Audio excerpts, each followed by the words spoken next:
Assalamu alaikum ekran aldidagi qarindoshlar. Sizlarning diqqatingizga Qozog'iston Uyg'urlari kanalidagi xabarlar programmasini havola qilamiz.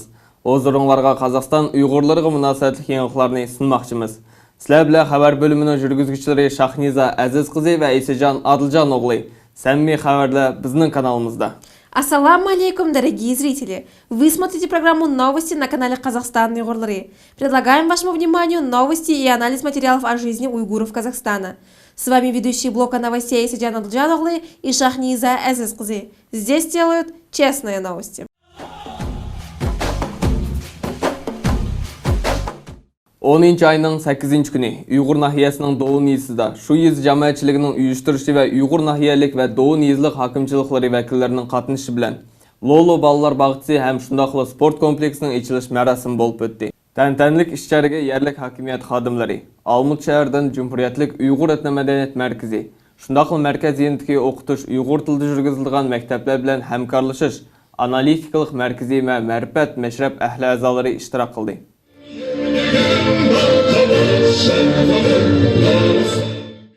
Балдырны тұтып, мұшы жұтны тікләп тұғыныға, әміге жұтқа көп рахмет еткім келді.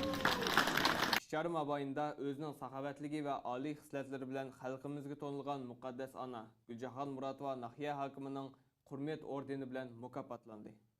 Endi yuqorida aytdi jahanda endi ağzımız qandaq desa bo'ldi, yuğan qandaq vaqraqmı desaq bo'ldi. Jahondamga көп rahmet.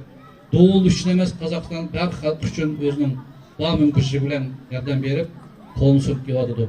Jahonda bir yilda emas, ta o'zini bilib, emgak başlagandan beri doğun üçün çoğun işten çıkıvatsız, çoğun okatan kılatsız. Көп rahmet. Teniniz taz bulup, yani uç doğun jut üçün, ana balçaklar üçün, yani yaşap berişinizi sorayımız. Rahmet. İkinciden, Vladimir Toqtasun hemsi Qozog'iston tanıydı, bildi. Başka yerlerdeki maşında özünün küçüğünü çıkarıp, işlep rayon boyunca qanchalik hükümet okatını kıldı. Şu cümleden, endi doğum menin özümün jutumu dep, var gücünü yasap, Meşaliki qandaq ovqat bo'lmasin, hükümet jihatdan yordam berib, o'zining yanchug'ini yordam berib, jut bosga, kapayisga, kengayisga deb ba yordamini qiladi. Yo'llarni, yo'riqlarni, elektrisitetani hammasiga көп yordamini berib, o'zining aqli bilan, kuchi bilan yordam berayotgan unga көп rahmat aytishimiz keldi. Zahadam o'zi yeshib qaramay, akamning yordami bilan, akamning qo'llab quvvatlashi bilan balcaklarının yardımları bilen manda ovqatlanıp qalsa, mana imaratlarni jutum deb meşaga pişiyotgan көп rahmet. Çok baxit. Memma Assalamu alaikum, hurmatli jinoyat qavm. Erlerimizde bugün Dobun avlundağı keremet, unutulmaz, sonday bir ülgülü, bärimizge ibrat bolатын merikemen chin yürekten qutluklar ruxsat etingizlar.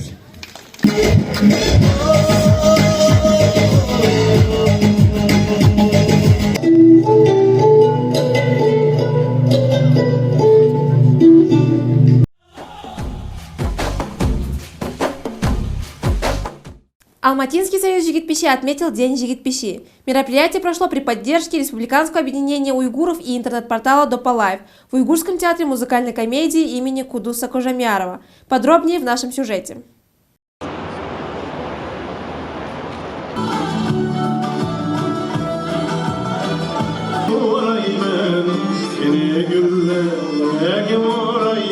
Assalamu alaikum, qadırdan ekran aldidagi qarindoshlar.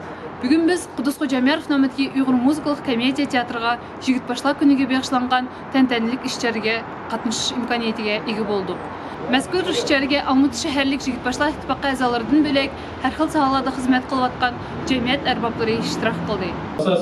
Dastlabki bo'lib Almuta shaharlik Jigitbashlar ittifoqining raisi Abdumijid Iminov so'zga chiqdi.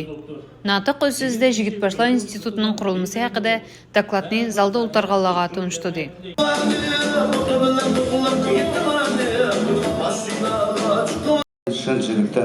Andan növet sözgü çıkan cemiyet erbablары özlerinin ali ihtiramlarını halka emgeksingen şahslarga izhar kıldı. Да, были культурные центры уже много лет, были разные руководители, но ничего серьезного за эти годы не было сделано. Ничего серьезного, я откровенно говорю.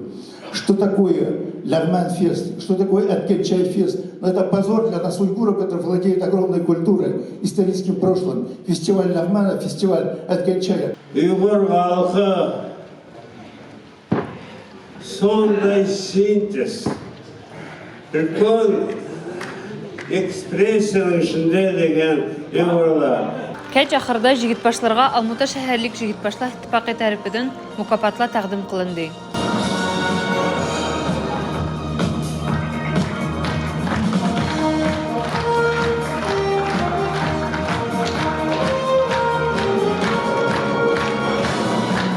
Өткізілген іс-шара хакында өз пікірі білен регионаллык мәшрәппеге Долқын Разиев бөлішті. Біздің азыр ой пікіріміз бірлі. Таяр болмайды, кім болмайды, бірлікті ішлес.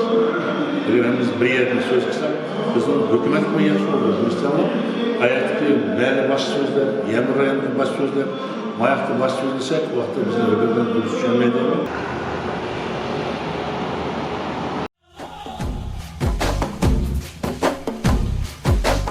Алмут шәһәрдә Америк әлчілігі вә Spirit of America тәшкілатының həmkarlığıда Lagman Fest өткізілді. Фестивальді Алмут шәһәрдәге бір қанша ашханаларның ашпазлары Lagman тәйярлаштығы махаратларын көрсетті. Шундaqlı іс-шараға келген барлық мehmonlarga haqsız Lagman tarqıtıldı. Толығырақ біздің сюжетта. Bari-Barivadagi uyda o'tkazilgan bu ish-chorada o'xshamagan millat vakillari, jamiyat tashkilotlarining arboblar qatnashdi. Festivalga keng tanilgan shafron, tarim qatorliq oshxonalarning oshpazlari ishtirok qildi. Bayramning oyog'ida barcha mehmonlar bak o'xshagan lag'matdan dam tortib, Uyg'ur madaniyati bilan texmi yaqin tanishdi. Shundaqla Qozog'istondagi Amerika elchisining vazifasini atquruvchi Judy Ko xonim so'z elib, ommaga bo'lgan iliq tilaklarini bildirdi. Второй, я пекуня. На самом деле, в эти выходные я здесь в Алматы, чтобы участвовать в полумарафоне, на алматинском марафоне. Кстати, кто еще здесь планирует участвовать завтра? Мы дадим вам такую возможность для начала. Шахсат Асым, Атаян Қазақстан Uyg'urlari qanday uchun.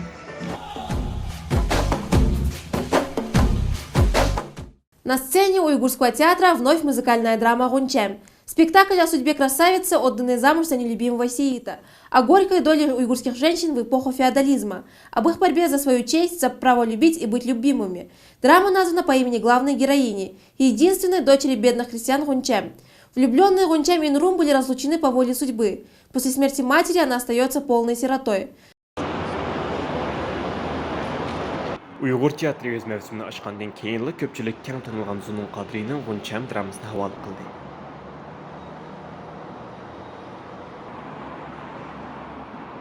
Bu qitim teatr mavsumi yildaqidek Anarxon bilan emas, yangi spektakl mashhur Galim bilan ochilgan edi.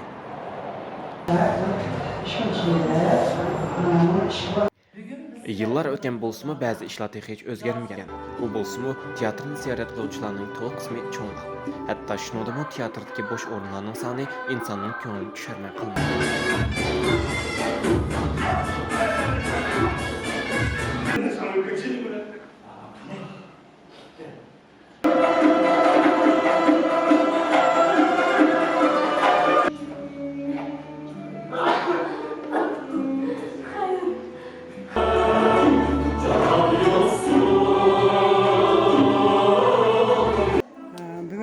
G'uncham spektaklga keldik.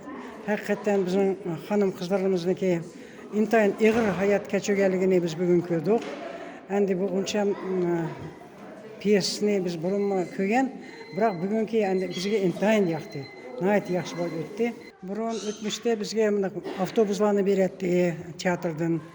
Biz endi shu avtobus bilan berib uyga yetib kelib bora oldik. Hozir endi unda qilmaydigan bo'lganmikin, bizning endi yoshlarimiz ko'proq ruslashib ketdi-ku, gapning qisqasi. Shular bizning burungi o'tmishimiz to'g'risida ancha qiziqib ketmaydi. Biz endi qizlarimizni, bolalarimizni jurnallar deb turib mangimiz ba'zida. Biz endi spektakldan yangi spektaklni hech qachon biz qo'ygan emas. Har qitimda biz kelib o'tiramiz. Endi yoshlarimizga amali yo'q. Bizning bolalar endi hozir ancha kamaydi. Biroq shuni keltirish kerak deb o'ylayman. Shahzod Qosim, Atayan Qozog'iston Uyg'urlari qonuni uchun.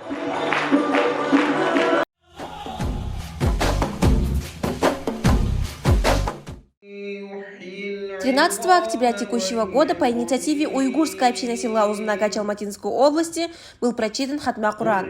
Уйгурские исламоведы прочитали Коран и посвятили его памяти жертв репрессий. С докладом о нынешнем положении уйгурской автономии выступил политический деятель Кахарман Кожамберди и другие активисты.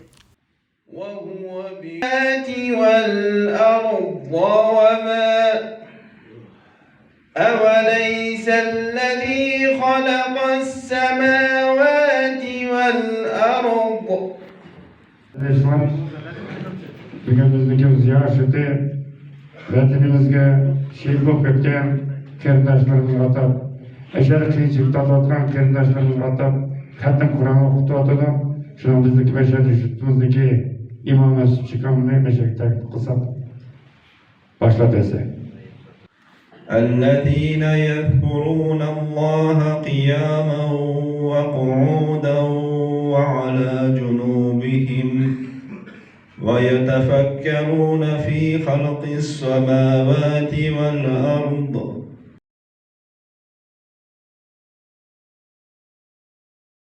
4 октября в Казахской национальной консерватории имени Курмангазы прошел концерт камерной музыки, где были представлены произведения именитых советских и казахстанских композиторов.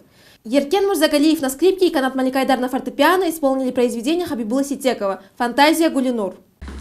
И в заключение нашего небольшого концерта мы бы хотели исполнить произведение Хабибула Ситекова, одного из ярких представителей казахстанского композиторского искусства. Произведение называется «Фантазия Гулинур».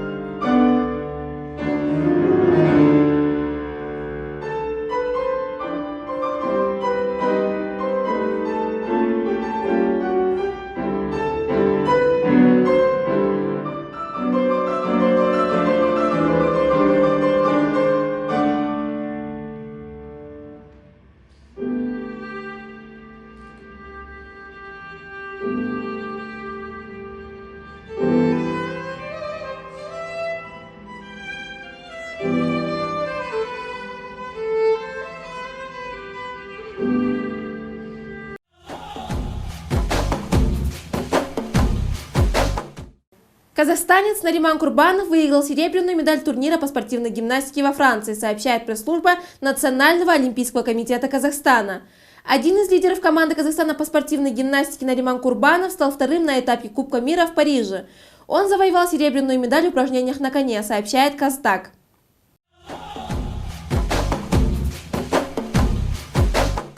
Dünya xəbərlərdən uçur. Не так давно тема Уйгурского автономного округа прозвучала с трибун ООН. По инициативе США и их союзников предлагалось провести первое открытое обсуждение того, что происходит в застенках так называемых китайских лагерей перевоспитания. Голосование за или против проведения дебатов по правам человека в Уйгурском автономном округе прошло 6 октября в ООН. Тогда же стали известны результаты голосования. По информации International Service for Human Rights, инициатива к обсуждению ситуации с правами человека в СУАР была предложена США, Великобританией, Канадой, Австралией, Норвегией, Финляндией и рядом других стран.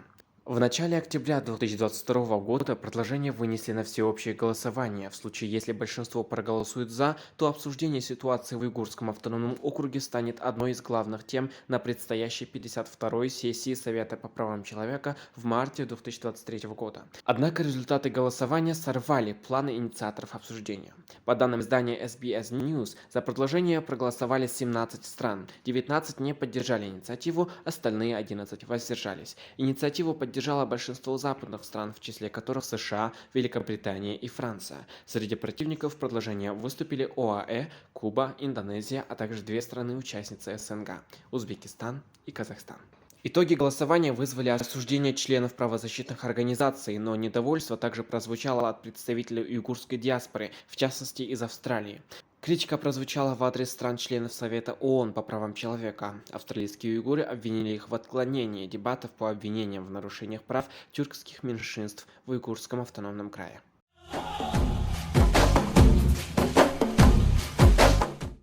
На этом наша программа подходит к завершению. В эфире был канал «Казахстан уйгурлары» с программой «Новости». Здесь делают честные новости.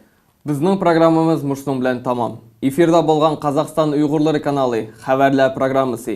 Samimiy xabarlar bizning kanalimizda.